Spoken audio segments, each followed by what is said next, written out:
Le 17 février dernier, Emmanuel Macron annonçait le départ de l'armée française du Mali, le point final d'un accord militaire franco-malien entamé il y a 9 ans. Le lendemain, en réponse, la junte au pouvoir au Mali publiait un communiqué de 2 pages lu à la télévision et qui actait les divergences de vues entre Paris et Bamako. Nous avons vérifié 3 affirmations issues de ce document.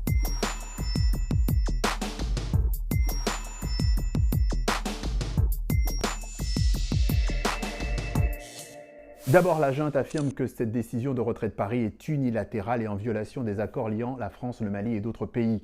Ce n'est pas tout à fait exact selon Sedi Kaba, un spécialiste du sujet dont le nouveau livre sur le Mali sort dans quelques semaines. On ne peut pas dire que la France a violé ces accords.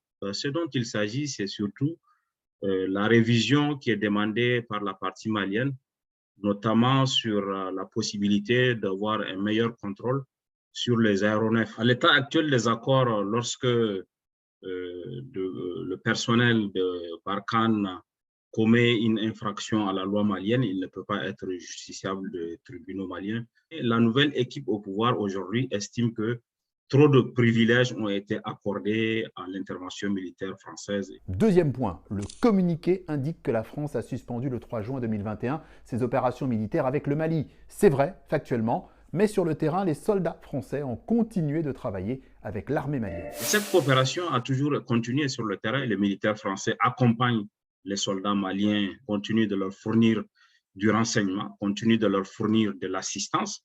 Et l'armée française, conjointement avec l'armée malienne et burkinabé, a monté récemment une opération début février qui a permis de neutraliser une quarantaine de personnes et il est présumé que ces personnes-là ont participé à l'attaque d'Inata. L'attaque d'Inata au Burkina Faso, survenue le 14 novembre dernier, 53 personnes issues d'un détachement de gendarmerie tuées par des djihadistes. Troisième point, malgré la présence des soldats français au Mali depuis 2013, est-ce que, comme l'affirme le communiqué, la menace terroriste s'est répandue depuis sur l'ensemble du territoire malien?